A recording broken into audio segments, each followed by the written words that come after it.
Assalamualaikum warahmatullahi wabarakatuh. Perkenalkan, nama saya Dania Amanda Baru Silitonga dengan NIM 3222121004. Nah, di sini saya akan menuntaskan tugas mata kuliah Sejarah Politik yang dimana tugasnya itu merupakan infografis dengan judul Orde Baru menurut Perspektif Oligarki.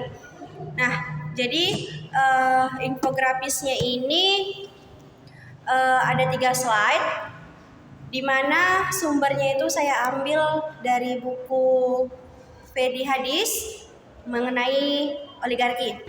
Nah, di slide 1 itu membahas mengenai awal mula oligarki dalam Orde Baru atau Orde Baru, konsolidasi kekuasaan dan ekonomi.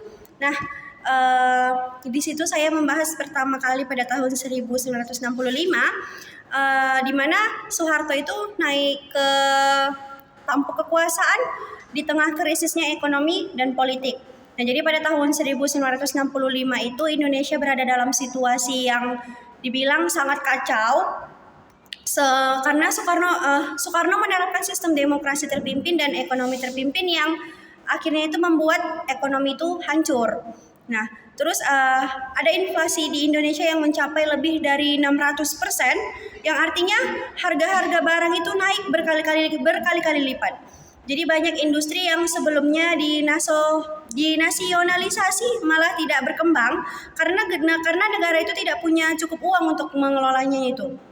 Terus utang luar negeri Indonesia juga sangat besar, bahkan itu bunganya saja lebih besar dari nilai ekspor negara pada saat itu.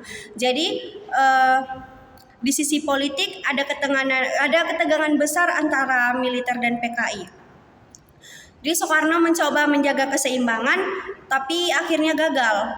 Puncaknya itu adalah peristiwa pergerakan 30 September 1965 yang menjadi alasan bagi militer untuk mengambil tindakan. Nah, Soeharto yang saat itu masih jenderal juga berhasil mengambil alih kekuasaan dengan alasan mengembalikan stabilitas gitu. Jadi selain itu juga terjadi pembantaian besar-besaran terhadap anggota simpatisan PKI. Soeharto kemudian mengambil kendali penuh atas negara dan mulai membangun Orde Baru yang mengutamakan stabilitas politik dan ekonomi dengan cara-cara yang lebih otoriter. Nah, selanjutnya itu adalah dukungan Barat. Nah, jadi di dukungan Barat ini Orde Baru diterima baik gitu oleh negara-negara Barat karena dianggap membawa stabilitas seperti yang saya bilang sebelumnya. Jadi sebelumnya itu Soeharto itu berkuasa, hubungan Indonesia jadi sebelum Soeharto berkuasa, nah hubungan Indonesia dengan Barat, terutama Amerika Serikat dan sekutunya, nah itu sangat buruk karena Soekarno itu lebih condong ke blok Soviet gitu dan Cina. Soekarno juga bahkan mendeklarasikan atau menentang imperialisme Barat gitu. Jadi namun ketika Soeharto berkuasa, kebijakan itu berubah drastis. Nah, berubahnya itu pertama itu Indonesia itu kembali membuka diri terhadap kapitalisme global dan menerima investasi asing. Nah, yang kedua juga negara-negara Barat itu membantu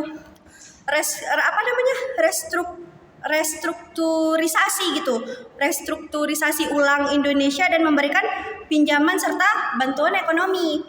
Nah, selanjutnya itu ada pemerintahan Orde Baru dianggap sebagai penjaga stabilitas di Asia Tenggara, terutama karena berhasil menumpas PKI yang selama ini dianggap sebagai ancaman komunisme di wilayah tersebut.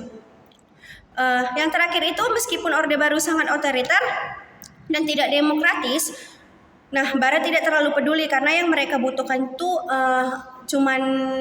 dibutuhkan Barat itu cuman stabilitas politik dan ekonomi, jadi serta peluang bisnis bagi perusahaan-perusahaan mereka di Indonesia. Nah, selanjutnya itu adalah birokrasi sentralistik. Nah, jadi negara ini menjadi aktor utama gitu dalam ekonomi, bukan sekedar regulator. Jadi meskipun Orde Baru memperkenalkan ekonomi yang lebih terbuka dibandingkan Soekarno, ekonomi Indonesia tetap sangat dikontrol oleh negara. Negara tidak hanya mengatur ekonomi, tetapi juga ikut terlibat langsung di dalamnya.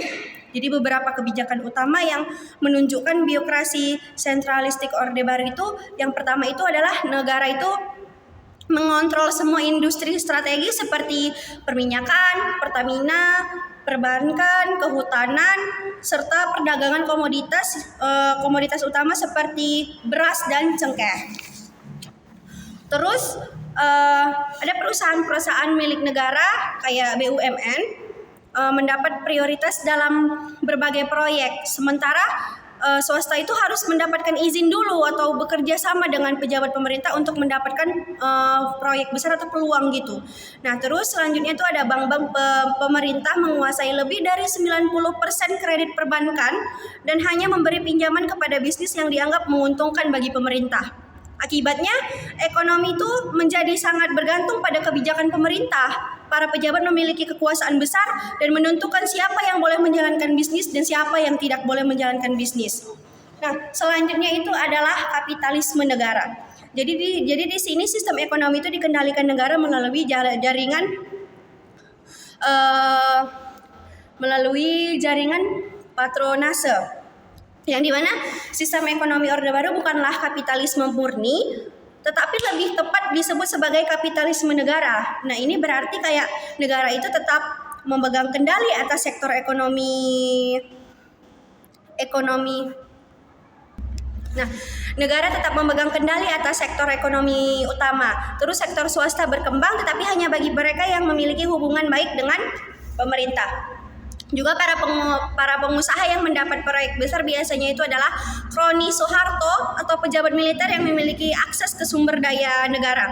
Salah satu contohnya itu adalah bagaimana konglomerat besar seperti Lim Siu Leong atau Grup Salim, terus Bob Hasan dan William Suryajaya itu bisa berkembang pesat karena mendapatkan perlindungan dan akses bisnis dari pemerintah. Jadi mereka itu diberikan hak monopoli, lisensi khusus, dan kemudahan kredit dari bank-bank negara. Jadi di sisi lain bisnis yang tidak memiliki hubungan dengan pemerintah akan sulit berkembang.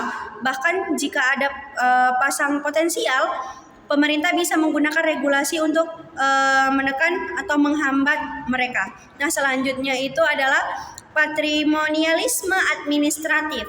Nah, di mana kekuasaan politik dan ekonomi itu terpusat di tangan elit negara dan militer. Yang di mana patrimonialisme ini itu administratif itu adalah sistem di mana negara itu dijalankan seperti bisnis keluarga, di mana kekuasaan dan sumber daya ekonomi itu dikendalikan oleh segelintir elit.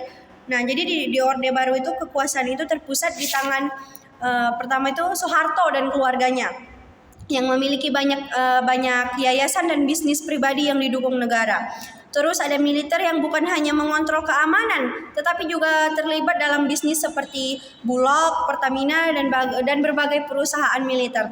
Terus juga ada birokrat senior yang menguasai berbagai proyek dan tender-tender negara. Nah, jadinya akibat dari sistem ini, pertama itu negara itu tidak hanya berfungsi sebagai pengatur, tetapi juga sebagai pemain utama gitu dalam ekonomi. Yang kedua, bisnis dan politik menjadi sangat erat bisnis dan politik itu menjadi sangat erat.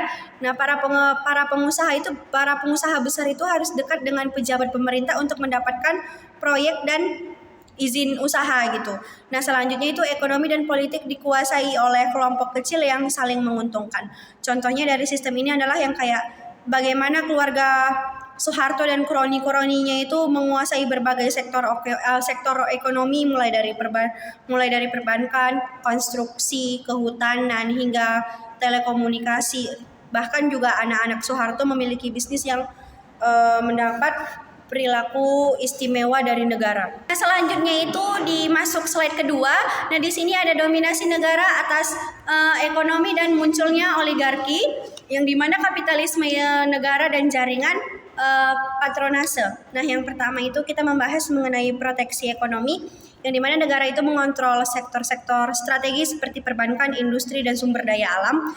Jadi di masa Orde Baru ini, pemerintah menerapkan sistem kapitalisme negara, yang artinya negara tetap menjadi pemain utama dalam ekonomi. Caranya adalah dengan melindungi sektor-sektor strategis dari persaingan bebas agar tetap dalam kendali pemerintah dan kroni-kroninya. Jadi contoh proteksi ekonomi di Orde Baru ini yang pertama itu adalah perbankan, yang dimana bank-bank pemerintah menguasai lebih dari 90% kredit perbankan, artinya hanya bisnis tertentu yang bisa dapat pinjaman, terutama yang dekat dengan pemerintah.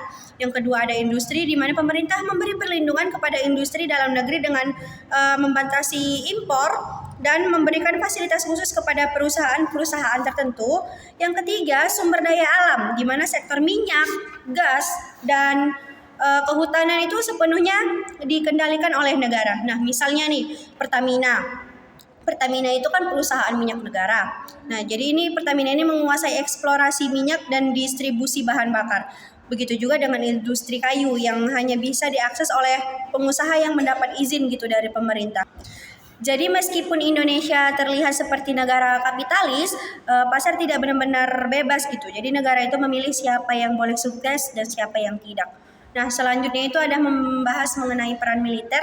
Jadi di sini jenderal dan pejabat tinggi militer itu diberikan akses terhadap bisnis dan aset negara. Jadi militer bukan hanya alat keamanan, tetapi juga pemain utama gitu dalam ekonomi. Jadi setelah 1965 itu banyak aset yang sebelumnya dikuasai oleh kelompok kiri atau perusahaan asing diambil alih oleh militer. Nah, contoh bagaimana militer masuk ke dunia bisnis itu, pertama itu di perusahaan militer. Nah, ada banyak perusahaan yang dijalankan oleh tentara seperti Yayasan Dharma Putra dan Tri Usaha Bakti yang mengelola bisnis mulai dari perkebunan, perkapalan hingga perdagangan. Nah, yang kedua itu adalah Bulog, Badan Usaha Logistik. Nah, jadi di sini awalnya itu dikelola oleh militer atau lalu itu berkembang menjadi salah satu sumber dana terbesar bagi elit Orde Baru. Nah, selanjutnya itu ada Pertamina. Nah, di sini pada era tahun 1970-an Direktur Utama Pertamina atau disebut dengan Ibnu Sutowo yang juga seorang jenderal itu mengubah Pertamina menjadi kayak kerajaan bisnis sendiri. Nah, jadi Pertamina itu bukan hanya mengurus minyak tetapi juga membangun kilang, jalan, dan bahkan mendanai proyek militer. Jadi kalau ada jenderal yang pensiun, mereka itu tidak usah khawatir karena mereka sudah punya akses ke bisnis besar yang dikendalikan oleh pemerintah ini tadi. Nah, selanjutnya itu adalah jaringan kroni, di mana di sini pengusaha besar terutama etnis Tionghoa mendapat proteksi dan akses terhadap monopoli. Kenapa? Di era Orde Baru itu tidak semua orang bisa jadi kaya raya gitu. Jadi hanya pengusaha yang dekat dengan pemerintah yang bisa berkembang. Banyak dari mereka adalah pengusaha etnis Tionghoa karena mereka itu punya modal yang besar dan jaringan bisnis yang kuat sejak zaman kolonial. Jadi contoh jaringan kroni dalam ekonomi Orde Baru itu pertama Lim Xiaoliong tuh yang grup Salim. Nah, jadi dia ini punya monopoli dalam industri tepung melalui Bogasari yang mendapatkan lisensi khusus dari pemerintah untuk menjadi satu-satunya penggiling tepung di Indonesia. Yang kedua ada Bob Hasan. Nah, di sini dia mendapat hak eksklusif dalam industri kehutanan. Dia menguasai banyak izin ekspor kayu dan bahkan pengolahan kayu lapis. Nah, selanjutnya itu adalah William Suryajaya atau Astra Group. Nah, di sini dia tuh mendapat akses khusus ke industri otomotif dan menjadi pemegang lisensi utama mobil-mobil Jepang di Indonesia. Nah, jadi mereka ini disebut dengan pengusaha kroni karena mereka itu bisa kaya berkat perlindungan Soeharto. Sebaliknya, pengusaha yang tidak punya hubungan dengan elit pemerintah sulit berkembang karena tidak mendapatkan izin atau akses ke pasar yang sama. Nah, selanjutnya itu adalah subsidi dan lisensi, di mana diberikan kepada kelompok tertentu untuk mengamankan kekayaan dan kekuasaan. Jadi di sini pemerintah Orde Baru itu menggunakan subsidi dan lisensi sebagai alat politik dan ekonomi. Nah, subsidi itu diberikan untuk memastikan harga barang-barang tertentu tetap stabil, sementara lisensi itu diberikan kepada bisnis yang dianggap loyal kepada pemerintah. Ada contoh subsidi dan lisensi di Orde Baru. Yang pertama itu adalah subsidi bahan pokok, di mana pemerintah memberikan subsidi besar-besaran untuk beras, minyak goreng, dan bahan bakar agar harga itu tetap murah. Nah, ini bukan hanya untuk kesejahteraan rakyat, tapi juga supaya pemerintah itu biar tetap populer dan tidak ada protes gitu dari masyarakat. Dan yang kedua adalah lisensi bisnis, di mana pengusaha yang mendapatkan izin impor, ekspor atau produksi tertentu biasanya adalah kroni pemerintah. Misalnya hanya pengusaha tertentu yang boleh mengimpor mobil atau menjalankan industri tekstil. Nah, yang terakhir itu adalah hak monopoli, di mana beberapa bisnis mendapat hak eksekutif untuk mengelola sektor tertentu seperti Indosmen atau CEO Liong tadi yang menguasai industri semen dan Bulog yang mengontrol distribusi beras. Nah, jadi sistem ini membuat kekayaan hanya berputar di lingkaran elit yang dekat dengan Soeharto. Nah, jadi pengusaha yang berani melawan atau tidak mengikuti aturan itu akan kehilangan izin usaha dan dipersulit pemerintah. Nah, selanjutnya kita masuk ke Yayasan Soeharto. Nah, jadi di sini instrumen utama dalam mengumpulkan dana ekstra atau anggaran dan memperkuat kontrol ekonomi. Nah, Soeharto itu tidak hanya mengontrol ekonomi itu lewat kebijakan, tapi dia juga lewat yayasan-yayasan pribadinya. Yayasan ini berfungsi sebagai bank gelap lah dibilang, yang mengumpulkan uang dari bisnis dan perusahaan tanpa harus dilaporkan ke publik. Jadi beberapa yayasan utama Soeharto itu, pertama itu Yayasan Super Semar, di mana awalnya didirikan untuk memberikan biaya siswa, tapi dalam praktiknya jadinya alat untuk menarik dana dari bank-bank pemerintah dan perusahaan swasta. Yang selanjutnya itu adalah Yayasan Darmais, di mana salah satu yayasan yang sering menerima sumbangan wajib dari pengusaha-pengusaha besar. Nah, yang terakhir itu adalah Yayasan Dakap, yang dimana memiliki saham di perusahaan-perusahaan besar sehingga menjadi sumber dana besar gitu bagi keluarga Soeharto. Nah, jadi bagaimanalah yayasan ini bisa bekerja gitu kan? Jadi perusahaan swasta itu dipaksa gitu menyumbang ke Yayasan Soeharto yang 3 tadi saya bilang. Jadi sebagai bentuk terima kasih atas proteksi yang diberikan. Nah, terus bank-bank pemerintah juga diwajibkan menyetorkan sebagian keuntung ke yayasan. Yayasan ini juga kemudian menggunakan uangnya itu untuk mendanai proyek politik, kampanye Golkar, atau bahkan bisnis keluarga Soeharto sendiri. Jadi dengan sistem ini Soeharto dan keluarganya itu bisa mengontrol ekonomi tanpa perlu memakai uang negara secara langsung. Jadi ini juga menjadi cara agar kekayaan tetap berada dalam lingkaran elit yang dekat dengannya. Nah, selanjutnya itu adalah di slide ketiga, slide terakhir, di mana transformasi menuju oligarki politik bisnis atau oligarki menguasai ekonomi dan politik. Nah, di sini pembahasan pertama itu mengenai tentang keluarga Soeharto. Nah, di sini anak-anak dan kerabat Soeharto mulai menguasai bisnis yang strategis. Nah, jadi awalnya bisnis besar dipegang oleh kroni Soeharto seperti CEO Liong itu yang Salim Group, Bob Hasan, serta William Surjaya. Namun setelah ekonomi semakin kuat, anak-anak Soeharto pun ikut masuk ke dunia bisnis dan mengambil alih sektor-sektor strategis. Ada beberapa contoh bisnis yang dikuasai oleh keluarga Soeharto. Yang pertama itu adalah Sigit Harjojudanto, itu anak kesatunya Soeharto. Nah, dia ini menguasai sektor perbankan dan tambang. Dia juga punya saham di Bank Sentral Asia atau BCA dan beberapa perusahaan minyak serta gas. Nah, selanjutnya itu adalah Tutut Soeharto, anak pertama perempuan dari Soeharto. Nah, dia ini menguasai industri jalan tol dan transportasi, termasuk perusahaan bus PT Citra Marga Nusapala Persada. Nah, selanjutnya itu adalah Tommy Soeharto. Ini adalah anak bungsunya, di mana punya bisnis otomotif dan properti, di mana dia mendapat izin eksklusif untuk memproduksi mobil nasional timur, meskipun hanya impor dari Korea Selatan. Nah, yang terakhir itu tadi adalah Bambang Trihatmojo. Dia ini adalah anak ketiga dari Soeharto. Nah, dia ini masuk ke bisnis televisi dan media. Dia juga punya saham di RCTI dan berbagai perusahaan telekomunikasi lainnya. Nah, kenapa bisnis mereka itu bisa sukses? Nah, karena itu mereka mendapat proyek dan kontrak langsung dari pemerintahan. Bank-bank pemerintah itu didorong untuk memberikan kredit besar-besaran kepada mereka. Jadi peraturan itu dibuat untuk menguntungkan bisnis keluarga Soeharto dan kroni-kroninya. Jadi sistem ekonomi di bawah Orde Baru itu bukanlah ekonomi pasar bebas, tetapi ekonomi yang dikendalikan oleh segelintir elit yang dekat dengan penguasa. Nah, selanjutnya itu adalah privatisasi yang dikendalikan. Nah, di sini itu maksudnya itu adalah perusahaan negara dialihkan ke tangan kelompok kroni. Nah, jadi pada tahun 1980-an pemerintah mulai memprivatisasi beberapa perusahaan negara dengan alasan efisiensi. Namun dalam praktiknya privatisasi ini tidak dilakukan secara adil, melainkan hanya menguntungkan kroni Soeharto. Jadi contoh privatisasinya ini yang menguntungkan kroni ini yang pertama itu adalah industri perbankan. Nah, jadi bank-bank milik negara dijual ke kelompok bisnis yang dekat dengan keluarga Soeharto. Terus ada perusahaan telekomunikasi. Nah, ini diberikan kepada pengusaha yang punya hubungan dengan elit politik. Terus pertambangan dan minyak, di mana banyak izin tambang dan migas diberikan itu kepada keluarga dan rekan bisnis Soeharto.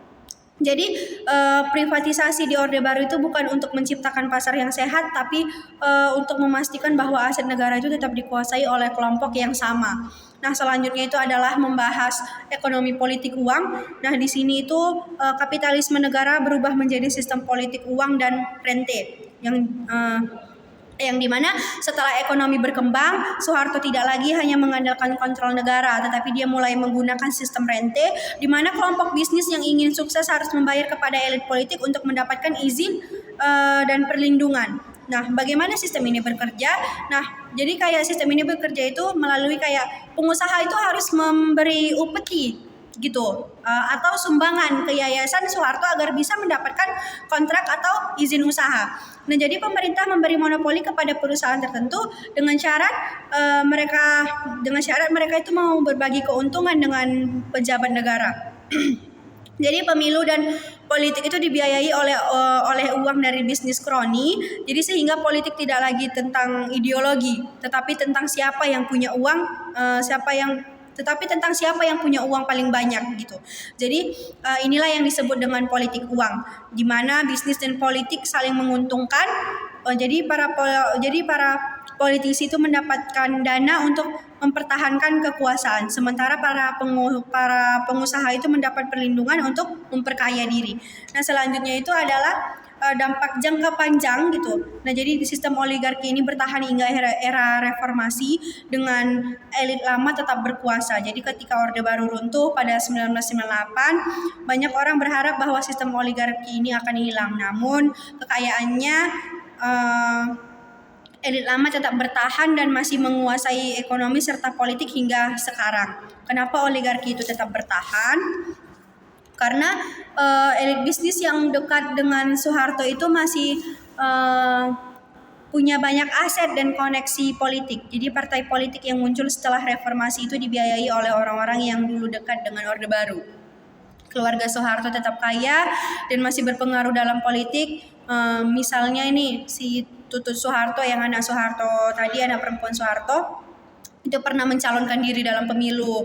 Dan Tommy Soeharto itu yang anak ketiganya, itu dia mendirikan partai sendiri. Jadi meskipun reformasi membawa demokrasi, struktur ekonomi dan politik tetap dikuasai oleh kelompok yang sama juga. Nah, terakhir itu adalah warisan Orde Baru, di mana ketimpangan ekonomi, korupsi politik, dan dominasi elit dalam kebijakan negara.